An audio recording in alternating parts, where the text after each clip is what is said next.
नमस्कार, आप देख रहे हैं ब्रेकिंग एट 10। मैं हूं आपके साथ अबू हुरैरा। आज अंतर्राष्ट्रीय योग दिवस मनाया जा रहा है। इस अवसर पर देश और दुनिया में योग का आयोजन किया जा रहा है। जम्मू कश्मीर और लद्दाख में जगह जगह पर योग का आयोजन किया जा रहा है। साल 2023 में योग दिवस की थीम वसुदेव कुटुंबकम के सिद्धांत पर वन वर्ल्ड वन हेल्थ रखी गई है।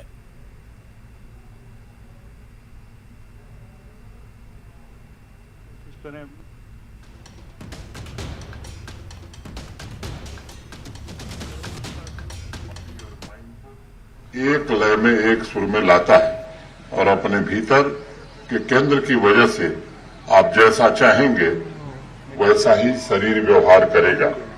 लेकिन सामान्य तौर पर नॉर्मल जीवन में हम जैसा चाहेंगे शरीर कभी भी उस तरह का व्यवहार नहीं करता है।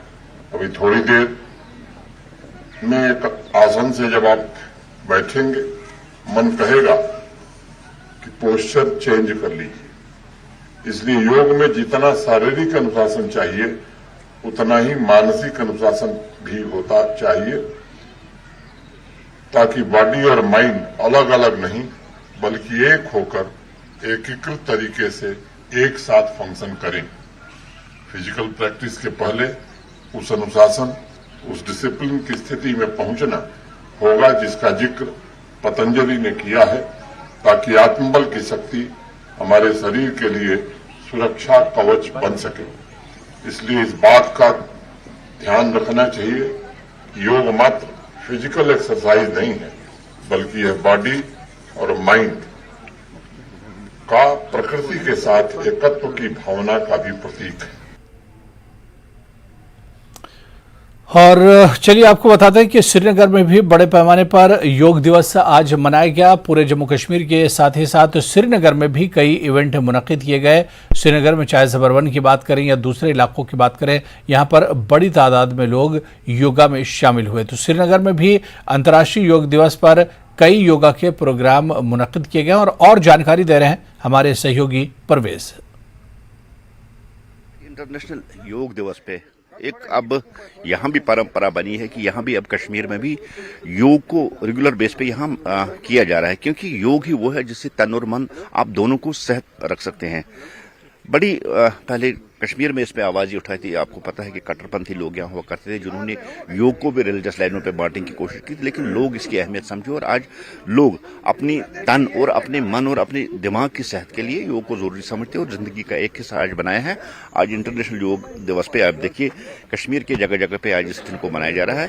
और एक हेल्दी कौम ही एक हेल्दी मुल्क बना सकती है, जिससे आप चाहे फिर डेवलपमेंट हो किसी भी तरीके में, लेकिन बेसिक में अगर आप हेल्दी इंडिया की जो बात करें, जो मोदी जी का कंसेप्ट था कि योग उसमें एक बहुत बड़ा रोल अदा कर रहा है, जिससे यहाँ के जो समाज है, यहाँ के जो लोग हैं, अगर उनकी मेंटल दिमाग के तौर पर वो मजबूत होगी और जिस्मानी तौर पर मजबूत होगी, बेशक सामने आपको एक हेल्दी कंट्री ही सामने आ जाएगा। मैं माननीय प्रधानमंत्री जी को बधाई देना चाहता हूँ, जिन्होंने पूरे विश्व में योग को इतना बड़ा एक सम्मान दिया। और हमारा देश में आज जिस तरीके से योग दिवस मनाया जा रहा है, उसी प्रकार से कश्मीर में भी मनाया जा रहा है। मैं पूरे कश्मीर के लोगों को, पूरी जनता को बधाई देना चाहता हूं जो खुल के आए और योग दिवस में उन्होंने पार्टिसिपेट किया। और इसी तरह से जम्मू खिते की बात करें तो जम्मू में सबसे बड़ा जो प्रोग्राम था वो गुलशन ग्राउंड में एक तरह से हुआ। और गुलशन ग्राउंड में बड़ी तादाद में लोग शामिल हुए, जहां पर केंद्र मंत्री ममलिकती वजीर डॉक्टर जितेंद्र सिंह भी इस प्रोग्राम में पहुंचे। उन्होंने पहले बयान दिया और उसके बाद योगा भी लोगों के साथ किया। ये तस्वीरें हम आपको दिखा रहे हैं, डॉक्टर जितेंद्र सिंह योगा करते हुए नजर आ रहे हैं। कुछ देर पहले की ये तस्वीरें, और इसके बाद जितेंद्र सिंह ने इस प्रोग्राम से मुतालिक मीडिया से बातचीत भी की। हमारे साथ इस वक्त डॉक्टर जितेंद्र सिंह, जो कि पीएमओ है, यूनियन मिनिस्टर ऑफ पीएमओ है। आज योग कार्यक्रम में उन्होंने हिस्सा लिया। डॉक्टर साहब, आज आपके और हमने देखा बढ़ चढ़ के लोगों ने हिस्सा लिया। मानते हैं कि पिछले 9 साल से जब से ये शुरू हुआ है तो पॉपुलराइज हुआ, अब ये एक कॉन्सेप्ट बना है, थीम बना है, घर घर नहीं चाहिए। ये तो मुझे लगता है प्रधानमंत्री नरेंद्र मोदी जी की बहुत बड़ी देन, बहुत बड़ा उपहार है विश्व को। आज से 9 वर्ष पहले अंतर्राष्ट्रीय योग दिवस मनाना संयुक्त राष्ट्र ने सर्वसम्मति से स्वीकार किया था, और 9 वर्ष के बाद आज इंटरनेशनल ईयर ऑफ मिलेट भी भारत के ही प्रस्ताव पर मनाया जा रहा है। इससे आप समझ सकते हैं कि भारत की साख, भारत का रुतबा कितना ऊंचा हुआ है। मोदी जी का कद दुनिया के सबसे अधिक कदावर नेताओं में शामिल हुआ। उनके सुझाव को, उनके प्रस्ताव को बड़ी संजीदगी से देखा जाता है। आज जब वो अमेरिका के दौरे पर है तो आज वो न्यूयॉर्क में योग अभ्यास कर रहे हैं, जहां पर कि यूनाइटेड नेशंस का हेडक्वार्टर है। तो मुझे लगता है कि इतिहास इस बात को दर्ज करेगा कि सारे विश्व को हमारा धर्म, जात, मजहब, विचारधारा कोई भी हो, एक डोर में पिरोने का, एक डोर में बांधने का कार्य योग के माध्यम से मोदी जी ने करवाया। तो ये आपको लगता है कि जो योग है अब, क्योंकि विशेष एक को माना जाता था कि एक कम्युनिटी के साथ है, आपको लगता है उस चीज को ध्वस्त कर दिया गया? मुझे लगता है वो बात अब प्रमाणित हो चुकी है।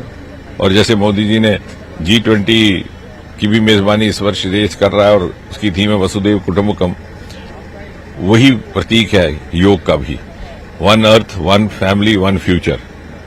और अब विश्व का हर समुदाय, हर वर्ग इस बात को स्वीकार कर रहा है। मुझे लगता है अब ये बहस का कोई मुद्दा ही नहीं। आप देख सकते हैं डॉक्टर जितेंद्र सिंह ये कह रहे थे कि जो योग है अब पूरे विश्व में इसका पॉपुलैरिटी हुई है और हर एक की जो कोशिश यही है, सरकार की भी ये कोशिश है कि इस चीज को और ज्यादा प्रमोट किया जाए। कैमरामैन आशु के साथ में समीर भट्ट, न्यूज़ 18 जम्मू।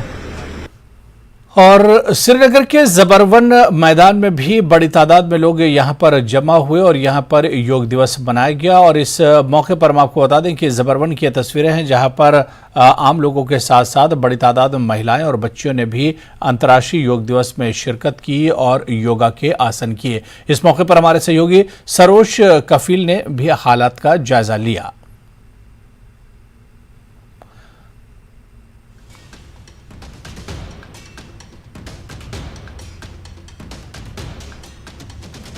तो दुनिया भर में आज योग दिवस मनाया जा रहा है, भारत में भी योग दिवस मनाया गया। और ये तस्वीरें इस वक्त हम आपको दिखा रहे हैं। दुनिया की सबसे ऊंची चोटी सियाचिन में भी हमारे जो जवान हैं उन्होंने योग किया है, बर्फ से ढकी हुई चोटियों पर। और इसके अलावा जो पानी है झील के अंदर भी इस योग दिवस मनाया गया है, योग किया गया। और ये सियाचिन की तस्वीर है, अद्भुत तस्वीर है जहां पर भारतीय जवान दुनिया की सबसे ऊंची चोटी पर योग करते हुए नजर आए। इसके अलावा पानी में भी जवानों ने योग किया और मैदानी इलाकों में भी, यानी एक तरह से बर्फ, पानी और पहाड़ की चोटियों और इसके अलावा मैदानी इलाकों, हर जगहों पर आज योगा मनाया जा रहा है, हर जगह पर योगा किया जा रहा है। अब चलिए आपको 5 तस्वीरों के जरिए हम समझाने की कोशिश करते हैं कि योगा के इस मौके पर, योग दिवस पर कितना उत्साह लोगों में है। जम्मू कश्मीर की ये 5 तस्वीरें हैं, जम्मू कश्मीर, लद्दाख, हिमाचल की ये 5 तस्वीरें हैं जिसमें हम आपको दिखा रहे हैं कि कितना ज़्यादा लोगों में जोशो खरोश था, कितना ज़्यादा उत्साह था योग दिवस को लेकर। सुबह ही सुबह लोग अपने घरों से मैदान को पहुंचे और बड़े बड़े योग दिवस पर जो इवेंट हुए हैं उसमें लोग शामिल हुए। और इसके अलावा आम लोगों के अलावा बीएसएफ के जो जवान हैं, सिक्योरिटी एहलकार जो हैं, वो भी बड़ी तादाद में योग दिवस में आज शामिल हुए।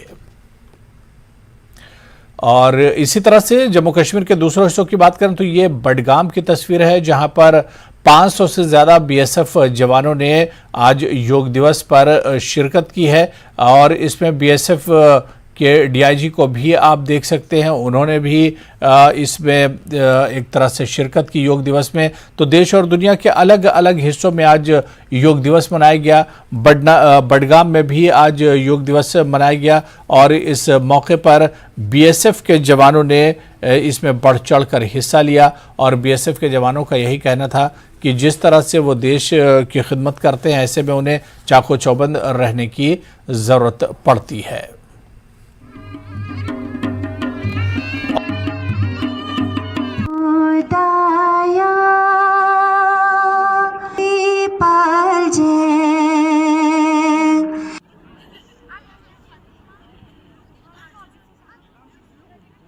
था और सुबह ही सुबह योग करने के लिए बड़ी तादाद में लोग यहां पर पहुंचे। तस्वीरों में आप लद्दाख के एलजी को भी आप देख सकते हैं, उन्होंने योगा में बढ़ चढ़ कर हिस्सा लिया और इसके अलावा योगा के जो फायदे हैं उस बारे में भी तफसील से एक तरह से बताया।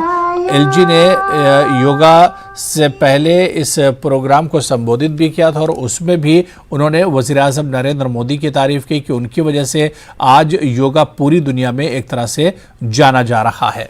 तो लद्दाख की यह तस्वीर थी। आगे बढ़ेंगे और ये तस्वीर पुंछ की है, जहां पर सरहदी इलाके पुंछ में भी बड़ी तादाद में लोगों ने योगा किया और योगा दिवस पर इस प्रोग्राम में शामिल हुए, क्योंकि सरहदी इलाका है। यहाँ पर आप देख सकते हैं राज्यसभा के जो मेंबर हैं खटाना वो भी मौजूद हैं और दूसरी जो बड़ी पर्सनालिटीज़ हैं वो भी मौजूद हैं और सबने योगा में आज हिस्सा लिया, इसकी इम्पोर्टेंस बताई। तो पुंछ का जो सरहदी इलाका है यहाँ पर भी बड़ी तादाद में लोग आज योग में शामिल हुए और इसके अलावा इसकी उन्होंने जो खूबियां हैं वो भी बताई। और कठुआ की भी अब हम बात कर लेते हैं। कठुआ में भी ये कठुआ की तस्वीर है जहां पर बड़ी तादाद में लोग आज योगा में शामिल हुए। आम लोगों के अलावा बीएसएफ के जवान और इसके अलावा सिक्योरिटी फोर्सेस के जो दूसरे जवान हैं उन्होंने भी इसमें एक तरह से शिरकत की और योगा के फायदे बताए और इसके अलावा एक मैसेज देने की कोशिश की गई।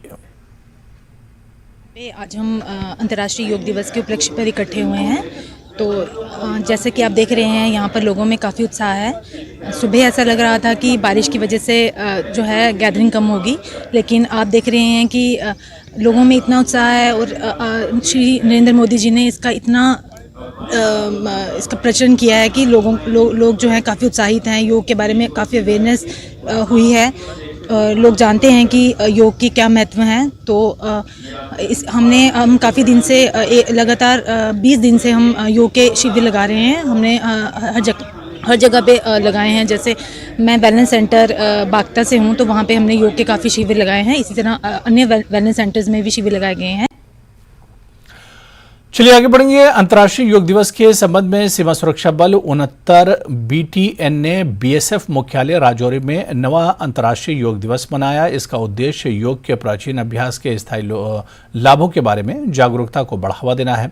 अंतर्राष्ट्रीय योग दिवस 2023 का थीम वसुदेव कुटुंबकम के लिए योग है। डीआईजी बीएसएफ अनिल वर्मा ने जवानों के साथ पूरे उत्साह और जोश के साथ भाग लिया और योग के शारीरिक और मानसिक लाभों का अनुभव भी साझा किया। से शरीर के साथ साथ मन का भी एक संतुलन बना रहता है। शरीर और मन दोनों प्रफुल्लित रहते हैं, लचीलापन बना रहता है और हड्डियों में मजबूती आती है। तो कंटिन्यूसली ये कार्यक्रम डेली किया जाना चाहिए। केवल योगा दिवस के दिन पे ही नहीं किया जाता है। आज 9वां इसका दिन था। 9 साल से लगातार इस पूरा विश्व इसको बनाया जा रहा है। इंटरनेशनल योग दिवस के संबंध में जिला राजौरी में तरह तरह के कार्यक्रम आयोजित किए जा रहे हैं। इस वक्त मैं बीएसएफ हेडक्वार्टर में मौजूद हूं, जहां बीएसएफ के जवान योग दिवस मना रहे हैं। आप मेरे पीछे तस्वीरों में देख सकते हैं कि बीएसएफ के जवान किस तरह से आज इंटरनेशनल योगा दिवस के संबंध में योग आसन कर रहे हैं। तरह तरह के योग आसन यहाँ पर बीएसएफ के जवान कर रहे हैं। इन्हें योग के फायदे भी सिखाए जा रहे हैं। न सिर्फ जवान बल्कि बीएसएफ के तमाम ऑफिसर भी हिस्सा ले रहे हैं। बीएसएफ हेडक्वार्टर की ये तस्वीरें हैं। यहाँ पर तमाम जवानों को योग सिखाया जा रहा है। योग के फ़ायदे भी इन्हें साथ साथ सिखाए जा रहे हैं। यहाँ बीएसएफ के जवानों को बुलाया गया और बीएसएफ के जवानों द्वारा यहाँ पर जो है वो योग के तरह तरह के आसन जो हैं वो किए जा रहे हैं। सुबह सवेरे से ही ये कार्यक्रमों का सिलसिला जो है वो शुरू हुआ है। तमाम जवानों को तरह तरह के आसन जो हैं वो सिखाए जा रहे हैं। न्यूज़ 18 के लिए राजौरी से मैं शक्ति शर्मा। उधर सीमा की सुरक्षा और घुसपैठ की कोशिशों को रोकने के लिए बीएसएफ हमेशा सीमा पर मुस्तैद रहती है। बीएसएफ के जवान हमेशा सतर्क रहते हैं और किसी भी स्थिति का सामना करने के लिए तैयार रहते हैं। ये बातें IG BSF Kashmir frontier Ashok Yadav ने की। योग दिवस के मौके पर हमारे संवाददाता आबिद हुसैन ने उनसे खास बातचीत की और इस दौरान उन्होंने कहा कि यहाँ की सुरक्षा एजेंसियां मुस्तैद हैं और आने वाली अमरनाथ यात्रा को सुरक्षित और शालीनता से संचालित करने के लिए सभी उपाय किए गए हैं। योग के बारे में उन्होंने कहा कि योग युवा पीढ़ी के लिए बहुत फायदेमंद होता है, क्योंकि युवा जिस स्थिति में काम करते हैं उसमें मानसिक तनाव को दूर करने के लिए योग जैसे व्यायाम बहुत उपयोगी होते हैं। योगा डे के मौके पर आज बीएसएफ हेडक्वार्टर कश्मीर में भी योगा किया गया। यहाँ पर जवानों में ने जो योगा की है वो एक्सरसाइजेस की। मेरे साथ आईजी बीएसएफ है, क्योंकि इन्होंने भी जो ये सेशन था योगा का उसमें हिस्सा लिया। सर, मुझे बताइए कितना ज़रूरी रहता है एक जवान के लिए एक्सरसाइज करना, क्योंकि जवान की ज़िंदगी तनाव भरी रहती है। जी, बीएसएफ के जवान बड़े ही डिफ़िकल्ट टेरेन और बड़ी ही डिफ़िकल्ट सिचुएशन में अपना डे टू डे ड्यूटी करते हैं। कश्मीर फ्रंटियर में जहां हमारे जवान पीर पंजाल, शमशाबारी रेंज और ग्रेटर हिमालयस पर तैनाती से खड़े हुए हैं, वहां पे बहुत बड़े परेड ग्राउंड और खेलने के ग्राउंड या जिम जैसी फैसिलिटी नहीं कर सकते। तो योगा और मेडिटेशन एक ऐसा साधन है जिसके थ्रू हमारे जवान फिजिकली फिट और मेंटली अलर्ट रह सकें और अपनी जिम्मेदारी बड़ी ही रेस्पॉन्सिबिलिटी से निभा सकें। बिल्कुल सर, क्योंकि यहाँ पर आज तकरीबन 500 के करीब जो जवान हैं उन्होंने यहाँ पर योगा किया, और आपके जो बीएसएफ के जवान हैं बॉर्डर पे भी हमने देखा मुख्तलिफ मकामात पर एक्सरसाइज की। सर, आपका क्या मैसेज रहता है इन जवानों के लिए, खासकर जब ये आपने जैसे कहा कि सख्त टेरेन्स पे ये ड्यूटी करते हैं? जी, जैसे मैंने बताया, हमारे जवान बहुत ही डिफ़िकल्ट लोकेशंस पे कार्य करते हैं और बड़े ही आइसोलेशन में रहते हैं। कश्मीर में जहाँ पे 6 महीने 7 महीने वो पूरा बर्फ़ से भरा रहता है और ज़्यादा इधर उधर ट्रैवल करने का मौका नहीं मिलता, तो उससे आइसोलेशन में रह के थोड़ा सा स्ट्रेस, थोड़ा सा डिप्रेशन होने के चांसेस होते हैं। सो हम रेगुलरली कोशिश करते हैं कि हमारे जवान डेली बेसिस पर योगा और मेडिटेशन में अपना ध्यान दें, और वो लगातार हम अपने फॉरवर्ड लोकेशन से जवानों को बुला के ट्रेन भी करते हैं, जिससे कि वो बड़ी फिजिकल फिटनेस और मेंटल अलर्टनेस से अपना काम कर सकें। बिल्कुल सर, क्योंकि अब अमरनाथ यात्रा है, यहाँ पर पीस है अब, लेकिन किस तरह से इस बार आप तैयारी कर रहे हैं यहाँ पर, जिस तरह से अमरनाथ यात्रा है उसे पीसफुल अंदाज में मुनक़्क़द करने का, उसे पीसफुल अंदाज में उसे ऑर्गेनाइज करने का? जी, अमरनाथ यात्रा एक बहुत इम्पोर्टेंट इवेंट रहता है यहाँ कश्मीर वैली में, और इसमें सारे सिक्योरिटी फोर्सेस एक कोऑर्डिनेटेड एफर्ट लगा के इंश्योर करते हैं कि यात्री जो दर्शन के लिए आए हैं वो पीसफुली यात्रा कर सकें और खुशी खुशी उसको करके जा सकें। सो काफ़ी कोऑर्डिनेशन रहता है, बाहर से काफ़ी फोर्सेस आती हैं, हमारी भी बीएसएफ की बाहर से भी कुछ कंपनियां आ रही हैं। ऑलरेडी पहले कश्मीर वैली में हमारी कुछ कंपनीज थी। सो जिस तरह की रेस्पॉन्सिबिलिटी जेके पुलिस हमको देती है हम उसको बखूबी निभाते हैं। अच्छा, बिल्कुल, क्योंकि इस टाइम पे जो बॉर्डर पे इन्फिल्ट्रेशन या बाकी जो अनटूवर्ड सिचुएशन उसे रोकने के लिए बीएसएफ किस तरह से बॉर्डर पर तैयार है, किस तरह से मुस्तैद है और क्या कुछ सूरत हाल है? जी, कश्मीर वैली में सिक्योरिटी का एक इम्पॉर्टेंट एस्पेक्ट है इन्फिल्ट्रेशन को रोकना। तो बीएसएफ के जवान जो एलसी पर आर्मी के ऑपरेशन कंट्रोल में तैनाती से काम करते हैं, उनका हमारी यही कोशिश होती है कि एरिया डोमिनेशन और पेट्रोलिंग इस तरह हो कि किसी तरह का कोई इन्फिल्ट्रेशन ना हो सके। ये बर्फ़ पिघलने के बाद कुछ वल्नरेबल पैचेस हो जाते हैं, हम उसका ढंग से वल्नरेबल मैपिंग करके और इंश्योर करते हैं कि हम किसी तरह की घुसपैठ की कोई भी कोशिश हो उसको नाकाम करें। अच्छा, बिल्कुल, क्योंकि जिस तरह से लास्ट टाइम इंटेलिजेंस रिपोर्ट मिल रही थी बॉर्डर पे कुछ ऐसे शख्स है जो इन्फिल्ट्रेट करने की कोशिश करे, तो क्या कुछ उसके लिए तैयारी है? जी, ये डिफरेंट लॉन्चिंग पैड होते हैं और हमको डिफरेंट इंटेलिजेंस एजेंसी से इनपुट आती रहती है। सो उन पैड से कौन से जनरली रूट्स अख्तियार किए जाते हैं और उन रूट्स को हम कवर करते हैं, एम्बुशेस लगाते हैं, इंश्योर करते हैं कि किसी तरह का घुसपैठ हो ना पाए। Thank you so much sir. तो ये थे आईजी बीएसएफ अशोक यादव हमारे साथ। इन्होंने आज यहाँ पर योगा किया। इनके साथ करीब 500 के जो बीएसएफ के जवान थे उन्होंने योगा एक्सरसाइज की। हालांकि इन्होंने सिक्योरिटी के हवाले से बात की। इनका कहना था जिस तरह से जिन सिचुएशन में बीएसएफ का जवान काम करता है, ऐसे में इस तरह की जो एक्सरसाइज है काफ़ी ज़रूरी है। हालांकि उन्होंने ये भी कहा बीएसएफ बॉर्डर पर तैनात है, मुस्तैदी से काम कर रहे हैं और किसी भी इन्फिल्ट्रेशन या किसी भी अनटूवर्ड सिचुएशन को रोकने के लिए वो हमेशा तैयार रहते हैं। न्यूज़ 18 के लिए बड़गाम से मैं आबिद हुसैन।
यूक्रेन थर्रा उठा है, यूक्रेन की धरती कांप उठी है, यूक्रेन के मैदानों में खाइयां खोद डाली गई हैं। इन गहरी खाइयों में खून बहाकर यूक्रेन में नया इतिहास लिखा जा रहा है। ये खाइयां रूस के जवानों ने खोदी हैं और इन खाइयों के अंदर घुसकर ही वो ज़ेलेंस्की की सत्ता को खोखला कर रहे हैं। यूक्रेन की जड़ों को हिला रहे हैं, यूक्रेन को कई टुकड़ों में बांट रहे हैं ताकि बाद में बिखरे हुए यूक्रेन के टुकड़ों को रूस में जोड़ लिया जाए।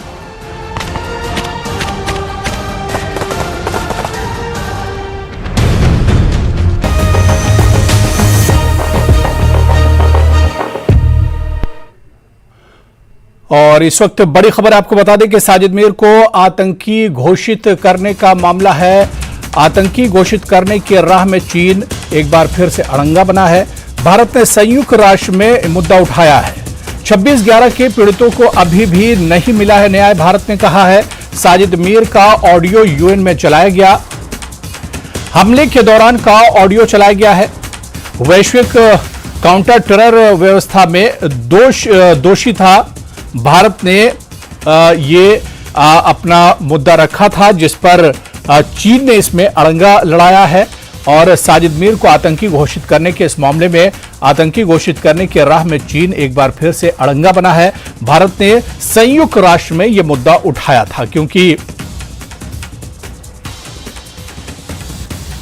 and also invited a victim of the Mumbai terror attacks to share his story yesterday.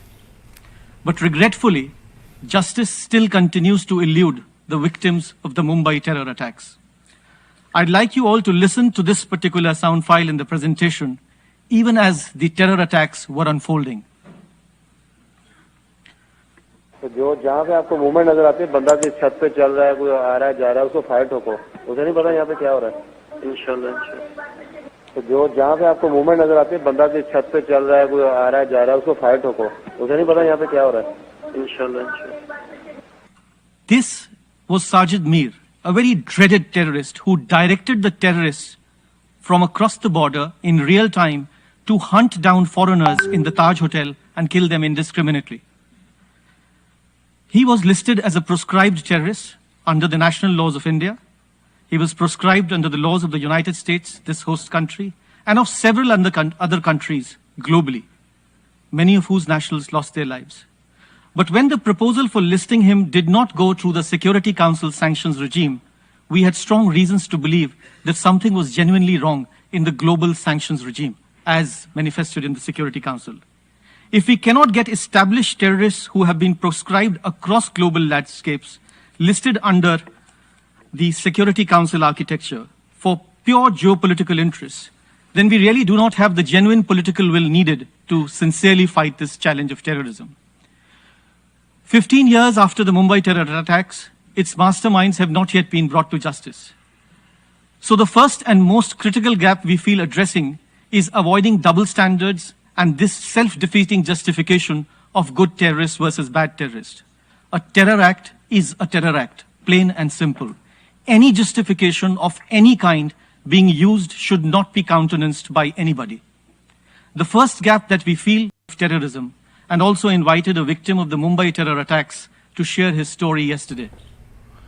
तो साजिद मीर को आतंकी घोषित करने से मामला जुड़ा हुआ है और आतंकी घोषित करने की राह में चीन एक बार फिर से अड़ंगा बना है। इस पर और बातचीत करेंगे। हमारे साथ हमारे सहयोगी शैलेंद्र वांगू इस वक्त हमारे साथ फोन लाइन पर जुड़े हुए हैं। शैलेंद्र, इससे पहले भी कई बार देखा गया कि पाकिस्तान से जुड़े हुए आतंकियों को जब आतंकी घोषित करने का मामला यूएन में होता है तो चीन अड़ंगा बनता है और एक बार फिर से साजिद मीर जिसका घिनौना चेहरा पूरी दुनिया के सामने 26/11 के वक्त आया था, उसे आतंकी घोषित करने वक्त चीन एक बार फिर से अड़ंगा बना है, रुकावट बना है।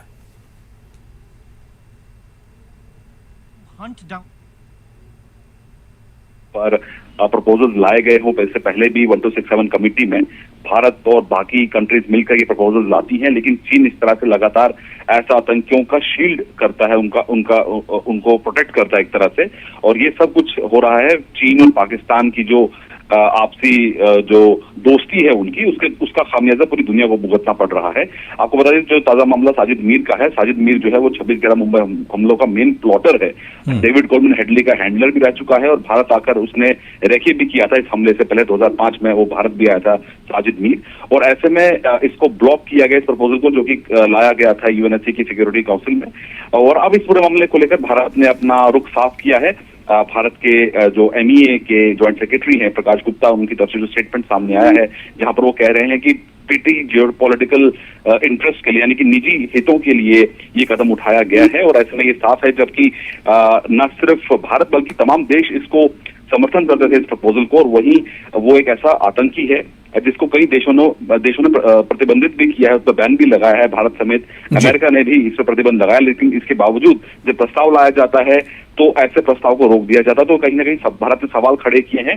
अंतर्राष्ट्रीय जो सिस्टम है आतंकियों के खिलाफ जो बनाया गया है यूएनएससी में, उस पर ही सवाल खड़े किए हैं भारत ने, क्योंकि जब ऐसे आतंकी को भी लिस्ट नहीं किया जा सकता है कुछ कारणों के चलते, तो ऐसे में उस देश को सिंगल आउट करने की जरूरत है जो कि ऐसे बार बार इस तरह की हरकत करता है। आपको याद दिला दें कि पिछले साल सितंबर में भी साजिद मीर के प्रपोजल पर टेक्निकल होल्ड लगाया था चीन ने, लेकिन अब पूरी तरह से इसको ब्लॉक कर दिया है। तो ये कहीं ना कहीं चीन की जो हरकत है वो आतंकियों का पनाहगार भी बन रहा है, उनका समर्थक भी बन रहा है। हालांकि हम सब लोग ये जानते हैं कि पाकिस्तान किस तरह से आतंकवाद को बढ़ावा देता रहा है, समर्थन देता रहा है, लेकिन ऐसे में उसको शील्ड करने के लिए चीन भी पाकिस्तान का साथ देता नजर आ रहा है। लेकिन आज भारत ने एक्सपोज कर दिया है इस नेक्सस को कि जहां चीन और पाकिस्तान मिलकर आतंकवाद को न सिर्फ समर्थन दे रहे हैं बल्कि उनका प्रोटेक्शन भी उनको मुहैया करा रहे हैं। बिल्कुल शैलेंद्र, जिस तरह से आपने बताया कि 2011 में अमेरिका ने साजिद मीर को गिरफ्तारी का वारंट दिया था, इससे ही पता चलता है कि वो कितना खतरनाक है दुनिया के लिए।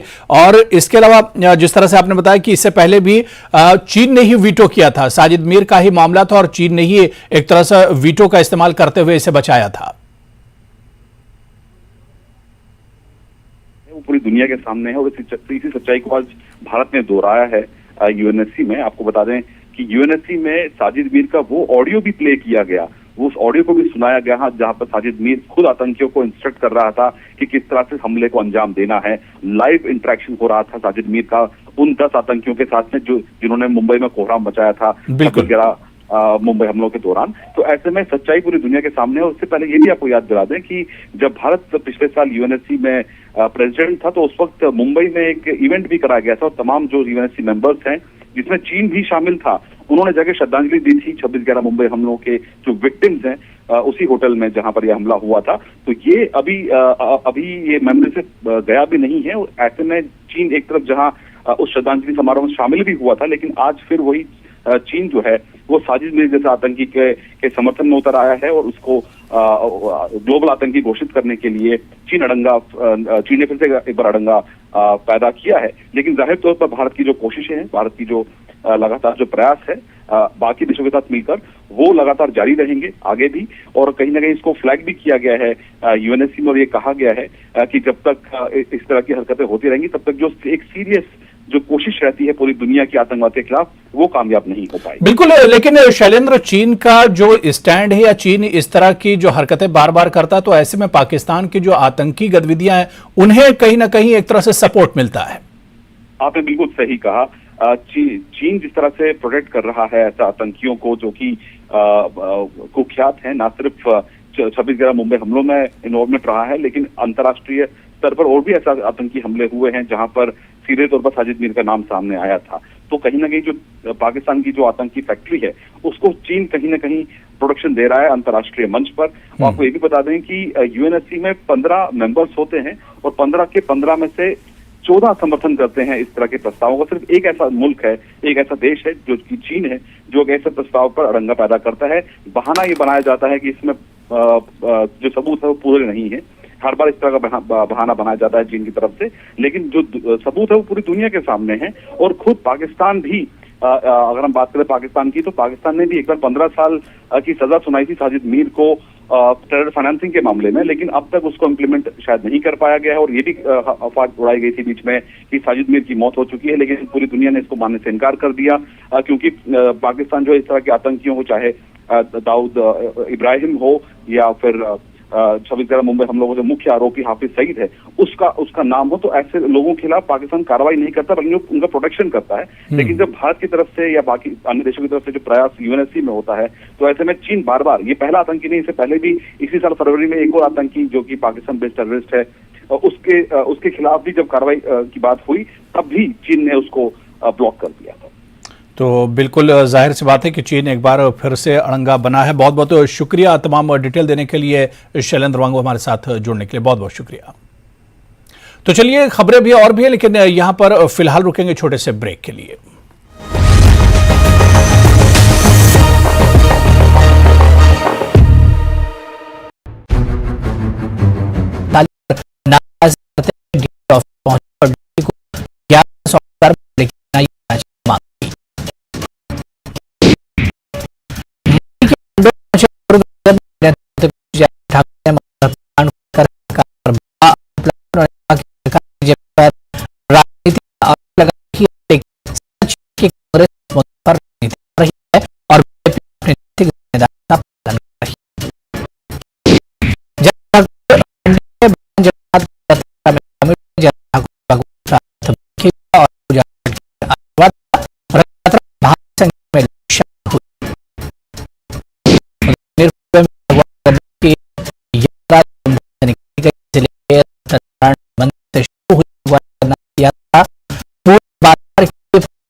और ऊना से इस वक्त बड़ी खबर आ रही है, जहां पर टकारला में दो पक्षों में मारपीट हुई है। मारपीट में 6 लोग घायल हुए हैं और दोनों पक्षों की तरफ से एफआईआर दर्ज कराई गई है। अंब थाना में ये एफआईआर दर्ज कराई गई है। तो ऊना से इस वक्त बड़ी खबर, जहां पर दो पक्षों में मारपीट की खबर है। मारपीट में 6 लोग जख्मी हुए हैं, घायल हुए हैं। दोनों पक्षों की तरफ से एफआईआर भी दर्ज हुआ है और अंब थाने में ये एफआईआर दर्ज की गई है। तो दो पक्षों में जबरदस्त टकराव हुआ है, दो पक्षों में जबरदस्त मारपीट हुई है और इस मारपीट में 6 लोग घायल बताए जाते हैं। दोनों पक्षों की तरफ से एफआईआर दर्ज हुई है। अंब थाना में एफआईआर दर्ज कराई गई है।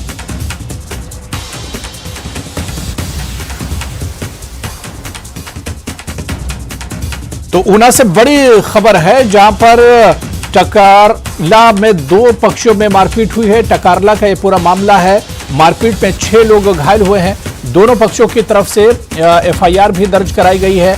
अंब थाना में ये एफआईआर दर्ज कराई गई है। तो दो पक्ष आमने सामने आए, जिनमें पहले हाथापाई हुई और उसके बाद ये मामला काफी आगे बढ़ गया और मामला इतना बढ़ा कि मारपीट की नौबत आ गई और इस मारपीट में 6 लोग घायल हुए हैं। सीधे हमारे सहयोगी अमित शर्मा के पास हम चलेंगे, जो ऊना से हमारे साथ जुड़े हुए हैं। अमित, अब से कुछ देर पहले आपकी बात हुई थी, आपने कहा था कि दोनों पक्षों से 6 लोग घायल हैं और इनकी एफआईआर दर्ज की गई है। क्या कुछ अपडेट अब इस पूरे मामले में मिल रहा है? अंब थाना क्षेत्र के जो है वो बीती रात जो है वो एक मामला सामने आया था, जिसमें दो पक्षों में जो है वो आपसी भिड़ंत हुई है और जिसमें 6 लोग घायल हुए थे। हालांकि उनको हल्की चोटें आई थी, जिसके बाद पुलिस ने उनका मेडिकल मुलाजा करवाने के बाद उनको जो है वो घरों को भेज दिया था। फिलहाल पुलिस ने बयान कलमबंद कर लिया है और आगामी कार्रवाई जो है वो पुलिस द्वारा शुरू की गई है। हालांकि ये एक क्रॉस केस है, दोनों पार्टियों की तरफ से जो है वो FIR दर्ज करवाई गई है, लेकिन अभी तक जो बातें निकलकर सामने आई है, एक पक्ष ने जो है वो आरोप लगाया है कि वो अपना वाहन लेकर जो है वो जिसमें दुधारू पशु भैंसे भरी हुई थी और लेकर जा रहा था, तो 3 लोगों ने जो है वो उसका रास्ता रोककर उसके साथ मारपीट की है। वहीं जो दूसरा पक्ष है उसका भी आरोप है कि वो अपनी गौशाला की ओर जा रहे थे, तो ये 3 लोग जो है वो सड़क किनारे खड़े हुए थे और सड़क किनारे जब वो खड़े हुए थे उन तीनों लोगों ने इनको घेरा और घेर कर जो है वो इनके साथ मारपीट की है। हालांकि पुलिस जो है वो अभी तक इस मामले में जांच पड़ताल में जुट गई है और क्या कुछ अभी तक निकल कर इस मामले में सामने आएगा वो देखने योग्य होगा। जी बिल्कुल अमित, पहली नजर में ये मामला कुछ गौकुशी से जुड़ा हुआ तो नहीं है, क्योंकि इससे पहले भी इस तरह के कई मामले हुए हैं कि लोग गाय को लेकर जब बाजार जाते हैं या कहीं पर जाते हैं तो रास्ते में उनकी गाड़ी को रोका जाता है और फिर इसी शक में ये मारपीट किया जाता है। तो ये पूरा मामला है क्या दरअसल? आपको बताना चाहूंगा कि फिलहाल जो FIR दर्ज की है उसमें इस तरह का कोई भी बयान जो है वो दोनों शिकायतकर्ताओं की तरफ से नहीं आया है, लेकिन जो अभी तक फिलहाल जांच सूत्रों से प्राप्त जानकारी के अनुसार आपको बताएं तो जो एक संजीव चौहान जो शिकायतकर्ता है वो एक हिंदू संगठन से जुड़ा हुआ है और ऐसा माना जा रहा है कि जो दूसरा शख्स है शकी मोहम्मद, वो जो है वो अपने वाहन को लेकर आ रहा था जिसमें दुधारू पशु थे और जो संजीव चौहान था उनको कहीं ना कहीं ये शक था कि वो जो है वो गाय जो गौवंश है उसको ट्रक में भरकर जो है वो ले जा रहा है, उसकी तस्करी कर रहा है। तो कहीं ना कहीं उस चीज को लेकर जो पूरा विवाद हुआ है। हालांकि पुलिस की जांच का ये सारा मामला है, अभी पुलिस इस मामले भी जो है वो जांच करेगी कि क्या कुछ ऐसा मामला भी इसमें निकलकर सामने आता है, क्योंकि अभी तक जो दोनों पक्षों की शिकायत है उसमें ऐसी कोई भी बात जो है वो दोनों पक्षों ने अपनी FIR में नहीं लिखवाई है। उसमें सिर्फ इन्होंने रास्ता रोककर मारपीट के मामले ही जो है वो दर्ज करवाए हैं। जी बिल्कुल, क्योंकि अमित 2 समुदायों के बीच ये एक तरह से टकराव हुआ है, क्योंकि अभी एक मामला ठंडा भी नहीं हुआ है। चंबा की हम बात करें जहां पर आपने देखा कि वहां पर भी कुछ ऐसा ही मामला सामने आया था, हालांकि वो मामला तो हत्याकांड से जुड़ा हुआ था, लेकिन यहां पर टकारला में जो ये पूरा मामला हुआ है यहां पर भी 2 समुदायों के बीच लाठी डंडे चले हैं, 6 लोग घायल हुए हैं। अबू आपने बिल्कुल ठीक कहा। अगर मैं आपको बताऊं कि 2 नहीं कुल जो है वो इन कुछ दिनों में ही ये तीसरा मामला जो है वो इस तरह का सामने आया है। एक चंबा में जो है वो मनोहर हत्याकांड हुआ जिसको लेकर उबाल जो है वो प्रदेश भर में इस मामले को लेकर रहा। कहीं ना कहीं हिंदू संगठनों ने इसको लेकर काफी जो है वो हल्ला भी किया और वही इस तरह का एक मामला जिला उन्ना में भी पिछले कुछ दिनों में सामने आया था, जहां पर महतपुर के एक डॉक्टर जो नदीम अख्तर नेत्र चिकित्सक थे उन्होंने जो है वो भगवान शिव पर एक टिप्पणी की थी, जिसको लेकर उन्ना में जो है वो काफी दिन हिंदू संगठनों द्वारा जो है वो विरोध प्रदर्शन किए गए और अभी भी उनके प्रदर्शन जो है वो लगातार जारी है। और अब इसी कड़ी में ये तीसरा मामला हुआ है। कहीं ना कहीं अब इस पूरे मामले में निकल कर क्या सामने आता है आने वाले दिनों में ये पता चल जाएगा। अगर कहीं ना कहीं ये हिंदू संगठनों और दूसरे समुदाय के बीच अगर इस तरह की बात सामने आती है तो ये मामला जो है वो भड़कने की जो है वो संभावना नजर आ रही है। तो बिल्कुल अमित, जिस तरह से 6 लोग इसमें घायल हुए हैं, क्योंकि पूरा मामला रात का है और सिविल अस्पताल में अंब का जो सिविल अस्पताल है वहां पर घायलों को भर्ती भी कराया गया, तो इस वक्त घायलों की हालत को लेकर क्या कुछ खबर मिल पा रही है?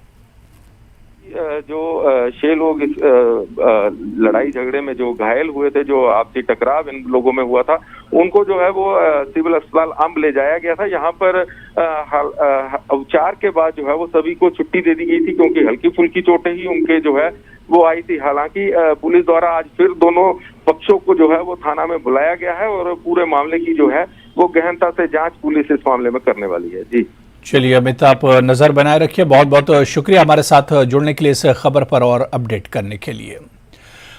चलिए आगे बढ़ेंगे। आज अंतर्राष्ट्रीय योग दिवस पर देश और दुनिया में योग कार्यक्रम का आयोजन किया जा रहा है। हिमाचल में जगह जगह योग दिवस पर कार्यक्रम आयोजित किए गए और टीवी स्क्रीन पर आप देख सकते हैं कि 5 तस्वीरें हैं जो कुल्लू, किन्नौर, नाहन, धर्मशाला और ऊना की ये तस्वीरें हैं। सभी जगहों पर लोगों ने बढ़ चढ़कर अंतर्राष्ट्रीय योग दिवस पर कार्यक्रम में हिस्सा लिया और लोग योग अभ्यास करते नजर आए। आपको बता दें कि इस बार योग दिवस की थीम वसुदेव कुटुंबकम के सिद्धांत पर है, यानी वन वर्ल्ड वन हेल्थ रखी गई है। तो 5 तस्वीरें आपके टीवी स्क्रीन पर, जिसमें आप देख सकते हैं कि अंतर्राष्ट्रीय योग दिवस पर किस तरह से लोगों में उत्साह देखने को मिला।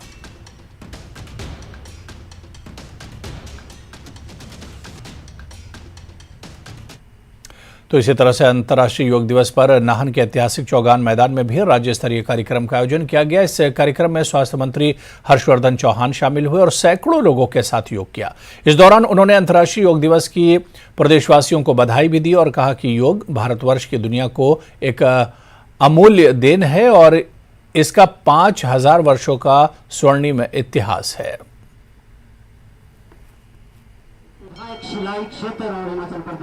ये पल न केवल अपने आप को बल्कि अनेकों लोगों को प्रेरित कर रहा है कि वे आए और सब मिलकर योग को अपनाएं ताकि हर प्रकार के विकारों से मुक्ति कर सके। योग भारतवर्ष की दुनिया को एक अमूल्य देन है जिसका 5000 वर्षों का स्वर्णिम इतिहास है। योग का अर्थ जोड़ना है, जो कि संस्कृत भाषा के युज शब्द से बना है, अर्थात शारीरिक, मानसिक एवं आध्यात्मिक भावों का संयोग है, जो मानव मन एवं शरीर को स्वस्थ रखने के लिए प्रेरित करता है। आयुष विभाग हिमाचल प्रदेश के आधिकारिक नोडल एजेंसी के रूप में योग एवं इससे जुड़े अन्य गतिविधियों का संचालन करते हुए हमेशा से बढ़ावा देते आ रहे हैं और आज का प्रदेश स्तरीय आयोजन भी इन्हीं के तत्वाधान में हो रहा है। और यहां पर रुकेंगे फिलहाल छोटे से ब्रेक के लिए।